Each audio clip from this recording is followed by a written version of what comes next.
Donc ici, avant de faire 1 sur PM, on va faire sortir le R. Donc je vais factoriser par R au carré pour le faire sortir du racine, d'accord? Donc R au carré, ça va sortir du racine, ça va rester R.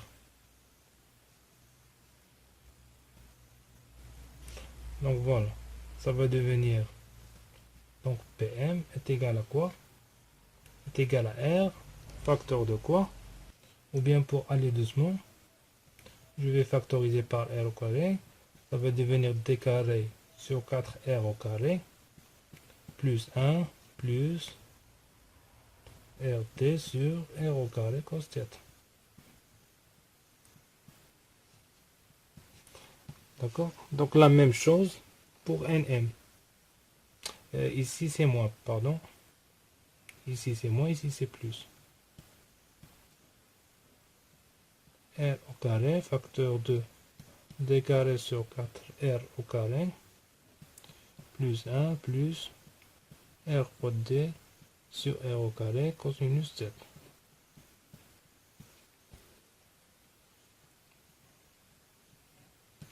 Voilà.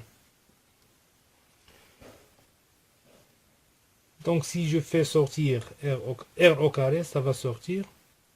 Donc ça va sortir de la racine et ça va rester R. D'accord? Donc ça va rester R. Et quand je vais faire 1 sur PM,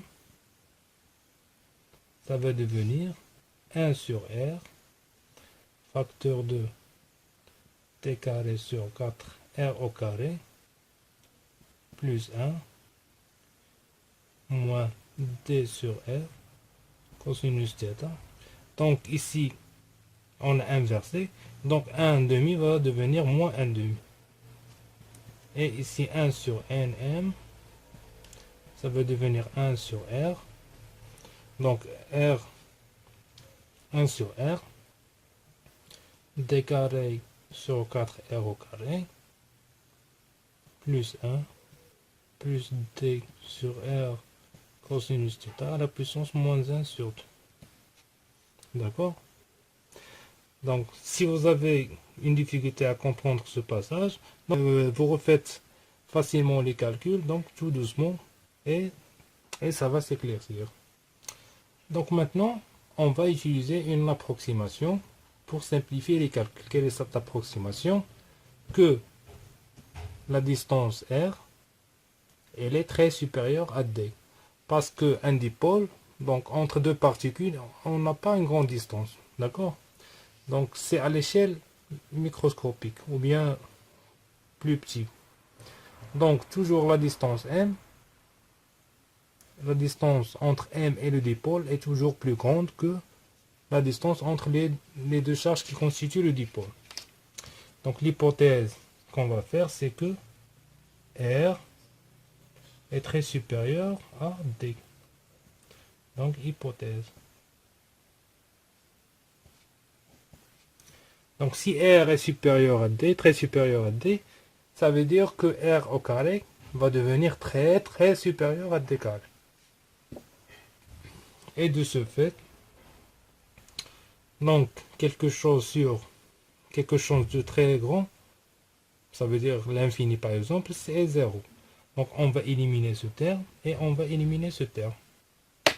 Donc après approximation, 1 sur PM va devenir égal à 1 sur R. Donc R est très grand par rapport à D, ça ne veut pas dire que D sur R va être éliminé. Pourquoi on a éliminé ce terme-là? Parce que R est déjà très grand devant D. Et quand on met le tout au carré, ça va devenir encore très très grand. D'accord? Donc quelque chose de petit sur quelque chose de très grand, c'est approximé à 0.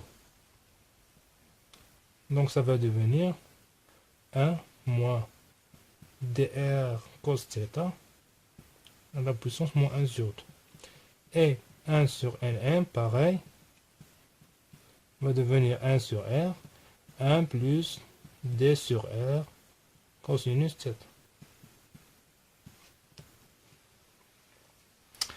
Maintenant, on va utiliser une propriété en mathématiques. Donc c'est un développement limité. Voilà. Quand on a 1 plus u à la puissance n et que u est très inférieur à 1, ou bien u tend vers 0, ça va devenir quoi? 1 plus nu. D'accord? Donc, on va utiliser cette approximation ici. Donc, le n, c'est moins 1 sur 2, d'accord? Et le terme qui est très petit, c'est ce terme-là. Donc, 1 sur Pm va devenir 1 sur R, d'accord? Facteur de 1. Moins 1 sur 2 fois moins, ça va devenir plus. Donc, T2, 1 sur 2 fois D sur R, cosinus θ. Voilà. Et 1 sur Nm va devenir également 1 sur R. Donc, 1, le moins 1,5 va être multiplié par ça. Donc, moins D sur 2R, cosinus de θ. Et voilà, on a trouvé 1 sur Pm et 1 sur Nm en fonction des données D, θ et R. Maintenant, il suffit de les remplacer pour trouver notre potentiel. Donc voilà, je vais remplacer directement. Donc le potentiel V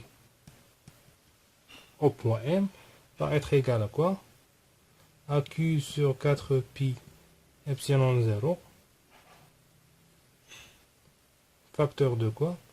1 sur Pm moins 1 sur Nm. Et voilà nos expressions.